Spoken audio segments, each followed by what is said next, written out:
The second way you can make money as a business is to increase your price.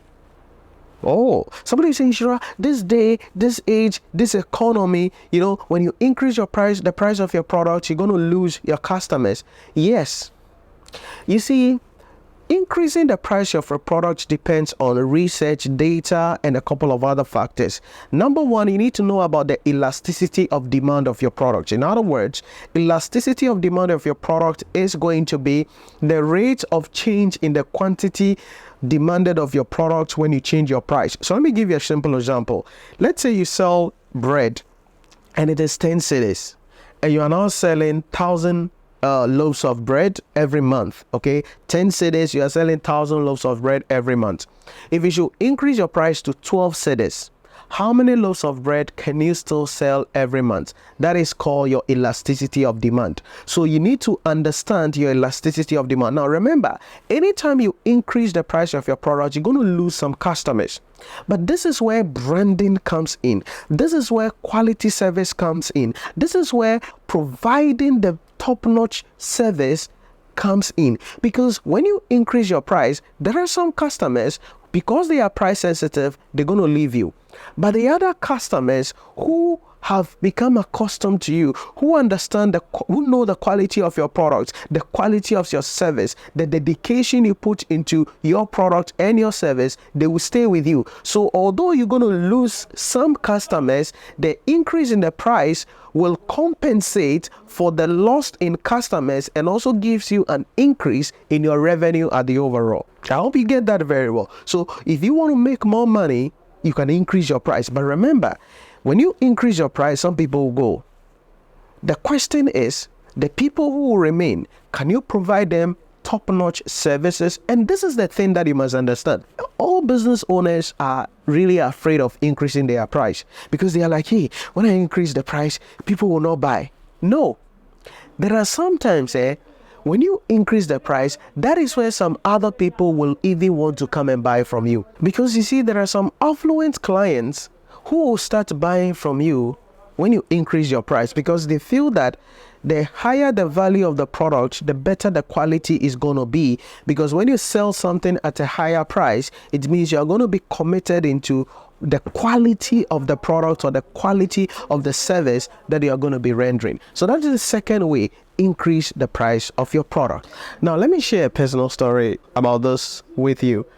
When I started my career, I was teaching in people's houses. I was going to various homes to teach, and one of the experiences I had was sometimes I would travel maybe 1 hour, 1.5 hours, only to get there and the person I'm going to teach is still in bed. So I have to spend another 1 hour or 1.5 hours, sometimes 2 hours for them to get ready, eat, and then they'll come and sit down, and I'm under obligation to still teach for the period that I'm supposed to teach. Then I'll come back home. That was hard work. So it got a point in time I was like, one day I sat and I was like, no, I'm not doing this again. Then I decided that, yeah, I'm going to have a private class still, but I'm not going to travel to people's house, and it's going to be at a premium price. And currently it's 4,500 Ghana cedi per paper for 12 sessions, 2.5 hours per session with me. 4,500 Ghana cedis. That's the starting price.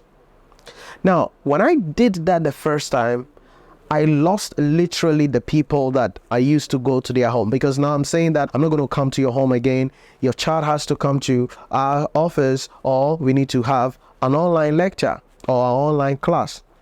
So I bump up the price. Now, guess what? Immediately I bump up that price, there are some people who called. And when they call and they hear, okay, how much are you charging? I mentioned, they are like, okay, what do I get?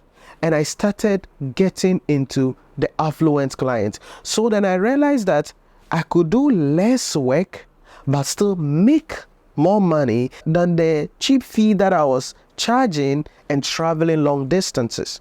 So the trick I want you to understand here is this. It is not about how hard you work. It's about the value you are adding. It's about how you've built the business. It's about the brand that you have. It's about the way you have committed into rendering your services or producing your product. But that is what you must understand. increase the price of your product. So number one, increase your value. Number two, increase the price of your products. Number three is to learn to invest your money. You see, as an entrepreneur, rising business leader, one of the things you must understand is that as you are making the money, you have to learn to reinvest it. Now, there are a couple of ways to reinvest the money. Sometimes it is about reinvesting it back into the business so that you can build a bigger bonfire and then you can cash out later on, or taking the money and then after investing some in your business because you need to innovate, improve, and increase your productivity level, the excess could be taken to invest in other forms of assets like real estate, like shares, like government bonds, fixed deposits, and all other forms of investment. But learn to invest your money. Now, we live in an age where when people start making money, their lifestyle changes. So I've had a couple of rising entrepreneurs. They are running some small business, then they start making money and they start making some dumb financial decisions.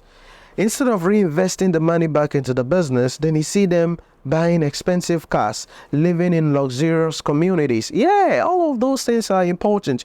But listen, you want to make more money, and money requires time to reach that level where you can actually control everything.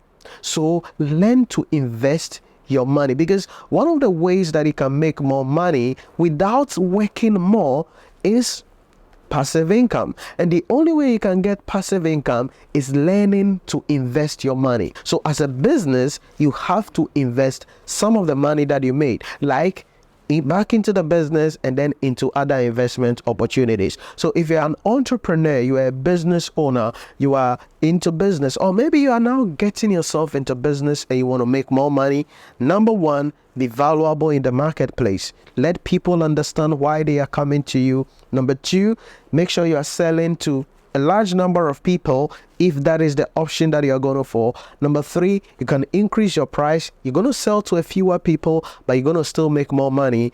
And number three, make sure that you are investing your money, because that is how you can make passive income and be able to achieve your goals. So really, the effort to make 100,000 is the same effort for 10,000 Ghana cedi. So you decide how you want to play this game.